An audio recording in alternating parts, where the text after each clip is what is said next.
हाय दोस्तों, कैसे हो। ये यूपी बोर्ड बायोलॉजी का पेपर है 2022 का। ये देखिए, और इसका कोड नंबर 153 है और ये है 348 GK। ये आपको अपनी कॉपी में डालना पड़ता है। जो एग्जामिनर होंगे वो आपको अपनी कॉपी में डलवाएंगे। तो आज हम इस पेपर को आपको एनालिसिस करते हैं, और किसी भी परीक्षा में एग्ज़ाम देने जाते हैं, जब भी उसकी तैयारी करते हैं तो सबसे पहले उसके प्रीवियस ईयर के क्वेश्चन पेपर देखना चाहिए, जिससे हमें पता पड़ जाता है कि मतलब कैसे क्वेश्चन आते हैं, किस प्रकार से क्वेश्चन आते हैं, किस चैप्टर से ज़्यादा आते हैं, कैसे कैसे क्या आता है। तो आइए हम इसका एनालिसिस करते हैं, ठीक है। तो ये पहले हमारा इसमें देखिए, ये निर्देश दिए हुए हैं, आपको ये ज़रूर पढ़ने चाहिए। 3 घंटे का समय दिया जाता है और 15 मिनट एक्स्ट्रा होते हैं। पहले जब भी आप जाते हो तो आपको 15 मिनट दिए जाते हैं पढ़ने के लिए। 15 मिनट पेपर पढ़ने के लिए जाते हैं। तो पेपर को आपको बहुत ध्यान से पढ़ना है और कोई भी मिस्टेक नहीं करना है। राइटिंग बहुत अच्छी लिखनी है, सुंदर राइटिंग में करना है। और 70 नंबर का इसका पूर्णांक होता है। 30 नंबर का आपका प्रैक्टिकल होता है जो स्कूल से मिलते हैं, तो वो 30 नंबर तो आपको मिलेंगे। लेकिन ये बायो का एक ऐसा सब्जेक्ट है जिसमें हम पूरे भी ला सकते हैं, 90+ भी ला सकते हैं, क्योंकि इससे ही हमारी परसेंटेज की रैंक बढ़ती। तो आइए हम इसका एनालिसिस करते हैं। सबसे पहले इसमें नोट दिया हुआ है, प्रारंभ के 15 मिनट विद्यार्थियों को प्रश्न पत्र पढ़ने के लिए निर्धारित हैं, जो अभी मैंने बताया। और ये देखो, इसमें एक निर्देश दिया हुआ है, सभी प्रश्न अनिवार्य हैं। आवश्यकता अनुसार अपने उत्तरों की पुष्टि निम्नांकित रेखाचित्रों द्वारा कीजिए। प्रत्येक प्रश्न के निर्धारित अंक उनके सम्मुख, यानी कि इसके जितने भी प्रश्न दिए हैं उनमें किस प्रश्न के कितने नंबर मिलेंगे हमें, वो उसके आगे लिख दिए हैं इन्होंने। तो आइए हम देखते हैं कैसा पेपर है, और आप इस पेपर को अपने घर पर ज़रूर सॉल्व करके देखें। इससे आपको भी अपनी प्रिपरेशन के बारे में पता पड़ जाएगा, और हम देखते हैं कि आप अपने कितने नंबर का इसे सॉल्व कर पाते हैं। और इसके लिए हमें अपने नंबर कमेंट बॉक्स में बताएं। तो आइए हम इस पेपर का एनालिसिस करते हैं। सबसे पहले आपको बहुविकल्पीय प्रश्न मिलेंगे, छोटे वाले। ये करीब 5 क्वेश्चन आते हैं। हाँ, इसमें पता है, देखते हैं अभी कितने क्वेश्चन है। देखो, 1 नंबर के एक बहुविकल्पीय आता है, बहुविकल्पीय प्रश्न। तो ये मतलब पहले का सॉल्व पेपर है, आप अपने हिसाब से देख लीजिएगा। इनके आंसर फिलहाल में इसमें लगे हुए हैं, इसमें कुछ ये टिक लगे हुए हैं, कुछ गलत भी हो सकते हैं, लेकिन आप देख लीजिए। ये पेपर हिंदी इंग्लिश दोनों में होता है। इसमें ये देखिए, इंग्लिश वाली लैंग्वेज भी है। जो बच्चे इंग्लिश मीडियम से होंगे वो इंग्लिश वाले करेंगे, और जो बच्चे हिंदी मीडियम से होंगे वो हिंदी वाले करेंगे। तो हम हिंदी मीडियम का एनालिसिस करते हैं। तो देखिए, पहले पेपर दिया, आवर्त बीजों के पौधों का भ्रूणपोष होता है। तो आप ये ऑप्शन देख लीजिए, द्विगुणित, बहुगुणित, त्रिगुणित, अगुणित। आप इसे सॉल्व करके देखना क्या आंसर है इसका। बाकी बाद में मैं इसका सॉल्यूशन दूंगा आपको। मंगोली जड़ता किसके कारण होती है, ये देखिए, इसमें मंगोली जड़ता किसके कारण होती है। 4 ऑप्शन दिए हुए हैं। आप अपने गैस पेपर या आपने जो भी नोट्स बनाए हों उससे देख लीजिए, वरना मैं इसकी संपूर्ण क्लासेस इस चैनल पर कराऊंगा। अब इसमें ये दिया हुआ है, ये 3 नंबर, डेंगू यानी कि हड्डी तोड़ बुखार का भाग कौन सा है। तो इसमें देख लीजिए, वैसे इसमें इस बच्चे ने एडीज लगाया हुआ है। अनुवांशिकता रूपांतरित पौधा, अनुवांशिकता रूपांतरित पौधा है इसमें। अब तुम देख लीजिए, यानी कि एक फसल को दूसरी फसल से रूपांतरित करके। वैसे इसमें मेरे हिसाब से सभी होना चाहिए। आप भी देख लीजिए गैस पेपर में, कहीं ना कहीं है, गूगल पे सर्च करके इसका आंसर मिल जाएगा आपको। वरना मैं इसका सॉल्यूशन तो कराऊंगा आपको नेक्स्ट वीडियो में। ये इंग्लिश मीडियम वाले बच्चों के लिए। अब ये आगे देखो, निश्चित उत्तरीय प्रश्न, यानी कि 1-1 नंबर वाले, जो आपको बिल्कुल इनका सटीक आंसर लिखना है। कोई भी ज़्यादा बकवास नहीं लिखनी है। ज़्यादा बकवास लिखने से हमारी कॉपी पे गलत फैक्ट पड़ेगा। हमें इनका अच्छे से सुंदर राइटिंग में आंसर लिखना है। अनिषेक फलन क्या है समझाइए, 1 नंबर का है। अनुवांशिक कोड की 2 प्रमुख विशेषताएं लिखी हैं, ये भी देख लीजिए। 1/2 यानी ये 2 नंबर का है। 2 नीचे 2 LCM आ जाएगा, और 1-1 वो, फिर ये 2 यानी 1 ही नंबर का है। ये ऊपर 2 अंक, देखिए कैसे इन्हें दोनों को जोड़ेंगे, इनका एलसीएम 2 आएगा, यहाँ भी 1 आएगा और यहाँ भी 1 आएगा। इन दोनों को जोड़ेंगे 2/2। तो ये भी 1 ही नंबर का क्वेश्चन है। ये सभी 1-1 नंबर के हैं। इस वाले खंड में जितने दिए हैं, लीडिंग कोशिकाओं के कार्य, ये भी मैं आपको कराऊंगा। रक्त समूह ए वाली माँ और रक्त समूह ओ वाले पिता के बच्चों में किस प्रकार का रक्त समूह संभव होगा, ये भी मैं आपको कराऊंगा सॉल्यूशन। फिलहाल आपकी हम तैयारी चेक करते हैं कि आपने अभी तक कितना तैयार कर लिया है। अब आपके पास ज़्यादा समय नहीं है। वाहित मल क्या है, प्राथमिक तथा द्वितीय वाहित मल के उपचार के बीच अंतर लिखिए। ये इंग्लिश मीडियम वालों का है। आइए हम आगे चलते हैं।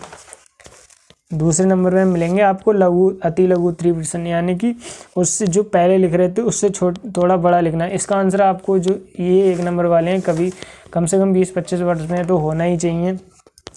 अभी इसमें देखो मेंडल के 3 नियम होते हैं, इसमें से एक नियम जरूर आता है, हर साल आता है, ये बहुत ही इंपॉर्टेंट है। आपको तीनों नियम अच्छे से तैयार होने चाहिए, जो मैं आपको अब इस चैनल पे कराऊंगा। मेंडल का प्रथम नियम पूछा है इसमें, और फिर दूसरा प्रश्न है वन्य जीव का संरक्षण क्यों आवश्यक है, सरकार द्वारा उनके संरक्षण के लिए क्या कदम उठाए गए हैं।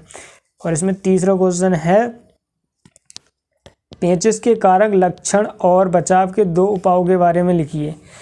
और चौथा क्वेश्चन है ये वाटसन, ये तो मॉडल डीएनए का 100% आता है, ये तो लिख लो, हर बार तुम्हारे एग्जाम में इस बार भी आएगा, ये हर बार आता है डीएनए का। वाटसन एवं क्रिक द्वारा प्रस्तुत किए गए डीएनए मॉडल की संरचना निम्नांकित चित्र द्वारा वर्णन यानी कीजिए। वर्णन की आवश्यकता नहीं है, लेकिन चित्र तो आपको इसमें बनाना ही होगा। प्रतिजैविक कोशिकाएं, ये भी क्वेश्चन बहुत इंपॉर्टेंट है, इस बार आ सकता है। प्रतिजैविक क्या है, किन्हीं 2 भाग कवक प्रजातियों के नाम लिखिए जिनका प्रयोग प्रतिजैविक उत्पादन से हुआ। ये इंग्लिश मीडियम वालों का। आइए दोस्तों आगे चलते हैं, ये 2-2 नंबर वाले आ गए। अब देखिए ये आते हैं 3 नंबर, ये 3 नंबर के एक प्रश्न है, वेरी शॉर्ट आंसर, यानी कि शॉर्ट लघु उत्तरीय वे अति लघु उत्तरीय थे, और ये लघु उत्तरीय है, यानी उनसे थोड़े बड़े। ये करीब आपको 30 से 40 वर्डों में लिखना ही होगा, यानी कि जो 32 पेज की कॉपी आती है दोस्तों, वो तो आपको भरनी ही पड़ेगी जब कॉपी अच्छे से भरी होगी, और अंडरलाइन करके लिखना जो भी मेन टॉपिक हो। आवर्तबीजी पौधों के द्विनिषेचन की क्रियाविधि का वर्णन कीजिए। अनिषेक जनन को परिभाषित कीजिए। मधुमक्खियों में लिंग निर्धारण की क्रियाविधि का वर्णन कीजिए। पैलिंड्रोमिक न्यूक्लियोटाइड अनुक्रम को उदाहरण सहित समझाइए और इसका महत्व लिखिए। मरुस्थलीय पादपों और जंतुओं के अनुकूलन पर संक्षिप्त टिप्पणी लिखिए। आइए हम आगे चलते हैं, ये हमारा चौथे नंबर का क्वेश्चन था। ये पाँचवें नंबर में देखो ये दिया है त्रिशल्यन, देख रहे हो। त्रिशल्यन क्या है, ये कहाँ और कैसे संपन्न होता है, ठीक है। ये एस के रिश्ता क्या है, ये भी मुझे है, इसका आंसर मुझे पता है, मैं आपको करा दूंगा। इसके बचाव पर उपचार लिखिए, ठीक है। एस्कारिकता ये एक रोग है। अनुवांशिक इंजीनियरिंग स्वास्थ्य सुरक्षा के क्षेत्र में अनुवांशिक इंजीनियरिंग के 2 अनुप्रयोग, ये भी मैं आपको करा दूंगा। समष्टि की किन्हीं 3 महत्वपूर्ण विशेषताओं की व्याख्या कीजिए, ये भी मैं आपको करा दूंगा। अब आइए हम चलते हैं 6ठे नंबर पे। तो 6ठे नंबर पे यह पीले बीज वाले लंबे पौधे टीटीवाई, ये क्वेश्चन दिया हुआ है मेंडल के नियम से, इसे आप सॉल्व कर सकते हैं, वरना मैं करा ही दूंगा, ठीक है। टीटीवाई से करने पर संतानों में निम्नलिखित फिनोटाइप के किस अनुपात में होने की उम्मीद की जा सकती है। लंबे हरे बौने हरे, यानी कि जब ये आपको सॉल्व करोगे, इसका जब निष्कर्ष निकालोगे तो आपको किस प्रकार की संतानें प्राप्त होती हैं, वो इसका आंसर लिखना। ये भी मैंने बनाई हुई है। पॉलीमरेज श्रृंखला अभिक्रिया को संक्षेप में समझाइए। राष्ट्रीय उद्यान तथा सेंचुरीज पर टिप्पणी लिखिए। फिर चलते हैं इसमें खवाले पे। खवाले में देखो ये 1-1 नंबर के दिए हुए हैं, ये बहुत ही ईजी है, मैं आपको बहुत अच्छे से करा दूंगा। निम्नलिखित के बीच अंतर, शीत निष्क्रियता और ग्रीष्म निष्क्रियता में अंतर लिखिए। भ्रमशी और अंतरोष्मी पर अंतर लिखिए। समष्टि और समुदाय के बीच अंतर लिखिए। ये छोटे छोटे क्वेश्चन है, पर ये आपको नंबर अच्छे दिला सकते हैं, आपको बस अच्छे से लिखना है। फिर आ जाते हैं विस्तृत उत्तरीय प्रश्न, यानी कि 5 नंबर के एक क्वेश्चन है। देखिए दोस्तों, इसके अंत में वीडियो पूरी देखें, मैं अंत में पेपर को सॉल्व करने की ट्रिक भी बताऊंगा कि आपको कम समय में ज़्यादा क्वेश्चन कैसे अटैम्प्ट करने हैं और वेरी इजीली तरीके से। फलों तथा बीजों के महत्व का उल्लेख कीजिए। मानव के इसमें से मादा जन्म या जनन तंत्र तो जरूर आता है, मानव जनन तंत्र, इन दोनों टॉपिकों को बहुत अच्छी तरीके से तैयार कर लीजिएगा, ठीक है। ये देखो 5-5 नंबर के हैं, इनमें से एक करना है आपको। फिर आगे चलते हैं, ये देखिए लिंग संलग्न लक्षण से आप क्या समझते हैं, रेखा चित्र, ये भी बहुत सरल है, मैं आपको करा दूंगा। से मनुष्य में 2 लिंग संलग्न लक्षणों को वंशागति का वर्णन कीजिए। आगे चलते हैं दोस्तों, ये क्वेश्चन है, इसमें निम्नलिखित में से किन्हीं 2 को चित्र सहित समझाइए। डीएनए, देखो ये आ गया, डीएनए के अर्ध क्षेत्र में प्रकृति है। अंतःकरण आरएनए और ट्रांसफर आरएनए, ये भी आगे 2 करने हैं। अनुलेखन की इकाई, इन दोनों में से 2, तीनों में से 2 करने हैं बस आपको, ठीक है। अब आगे चलते हैं, ये 9वें नंबर का क्वेश्चन है। निम्नलिखित में से किन्हीं 2 पर संक्षिप्त में टिप्पणी लिखिए। बस ये बीटी फसल, ये तो बहुत फसल है, यानी कि किसी जीव कोई पौधा होता है उस पे से उसके जो मतलब जीन्स निकालते हैं, जैसे मनुष्य में करते हैं, बिल्कुल सेम इसका है। तो ये इंजीनियरिंग द्वारा करते हैं, वो मैं आपको बता दूंगा जब ये चैप्टर पढ़ाएंगे तब आपको कंप्लीट करा। जैव विविधता हॉटस्पॉट, इसमें मतलब जानवरों का संरक्षण कैसे करते हैं। मानव जीनोम प्रोजेक्ट, ये भी बहुत सरल है, ये भी मैं करा दूँ। अगर ये नहीं करना चाहते तो आप ये भी कर सकते हैं, दोनों में समान नंबर दिए हुए हैं। प्रतिरक्षी, वैसे आप ये करते हैं तो भी सरल है क्योंकि ये बार बार आपको चेंज करना पड़ेगा और इसमें एक ही टॉपिक लिख के आप आंसर लिखते चले जाएं। प्रतिरक्षी प्रतिक्रिया को की प्रमुख विशेषताएं लिखिए तथा उपयुक्त उदाहरणों के साथ सक्रिय तथा निष्क्रियता प्रतिरक्षक का वर्णन कीजिए। अब ये हमारा 9 नंबर क्लियर हो गया और इसमें 9 ही क्वेश्चन दिए हुए हैं। तो आपको वीडियो कैसी लगी दोस्तों ज़रूर बताएं।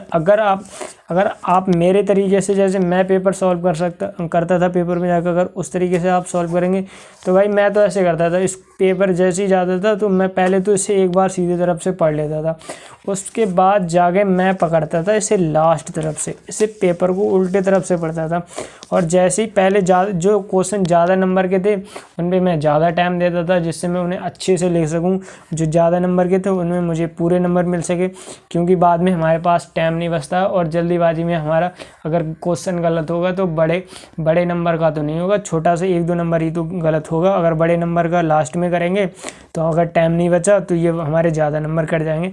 इस चक्कर से मैं तो यही टेक्निक अपनाता था। आप अपने हिसाब से देख लीजिए आप अपने टाइम को कैसे मैनेज करोगे। अगर वीडियो आपको अच्छी लगी हो, पेपर का एनालिसिस अच्छी लगी हो, तो वीडियो को लाइक करें, कमेंट करें और अपने दोस्तों में शेयर करें। थैंक यू, धन्यवाद।